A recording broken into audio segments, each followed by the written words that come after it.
All right, question for Nick Diaz. In the time you've been out of the octagon, your younger brother, Nate Diaz, he's turned into one of the biggest stars inside the UFC. As an older brother, how does that make you feel? Proud. I tried to pave the way, set it up that way. I didn't expect to drag so hard. Coming back's been, it's been kind of a mission. But I've done all the work my whole life, so I've got some fights left, and I'm in pretty good shape. So you look good. Nick Diaz, my question for you. Just one question is, since you last fought, your brother has become a star in the UFC, headlined a show at Madison Square Garden, has had many memorable fights. You've always been the general of the Nick Diaz army. Do you think he's kind of taken that position over now, and he's the head of the family and kind of the head of the fighting group? Yeah, sure he has. I'm working on leveling up with him a little bit, as far as I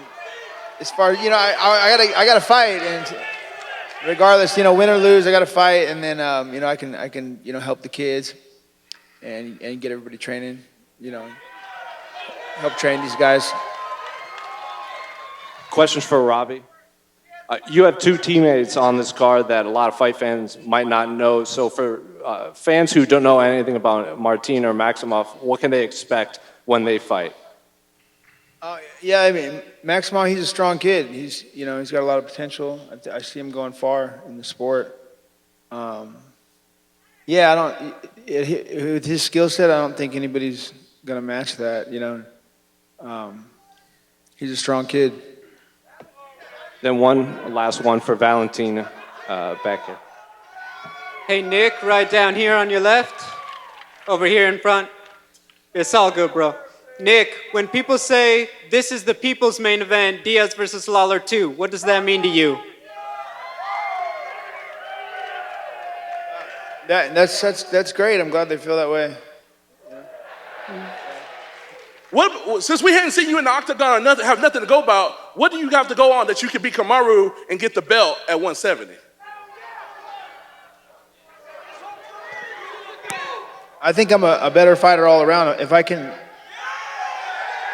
survive this fight, I got a hard fight, with this guy. So if I can survive this fight, I don't see any reason why, So you gonna call him out? If you win, you gonna call out Kamaru Usman on Saturday night? I think that fight's already,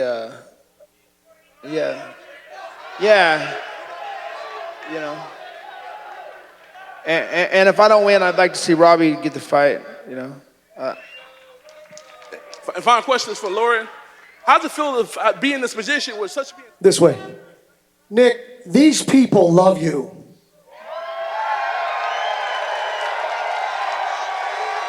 Nick, the world loves you. You're an absolute legend. But earlier this week, you told ESPN, quote, I have a lot of resentment toward the sport for taking so much from me and not giving anything back. It's a fair question. What did the sport rob you of, and what does it still owe you? You know what? I'm not knocking like the UFC, just maybe like the whole sport in general. Like, I think, it's just.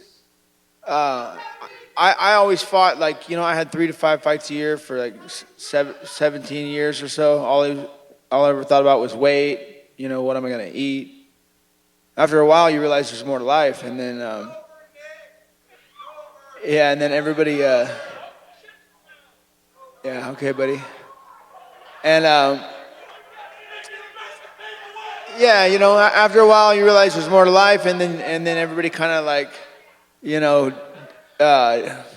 digs their heels into you when you're down. It's kind of rough, it's nice to see a lot of support, like 2 weeks leading up to a fight. But what about the last 5 years? Is kind of how I feel. Of course, I get a lot of highs and buys, and I've done plenty of handshakes. I'd like to take some of those back, but. All right. Thank you, sir. Question for Valentin.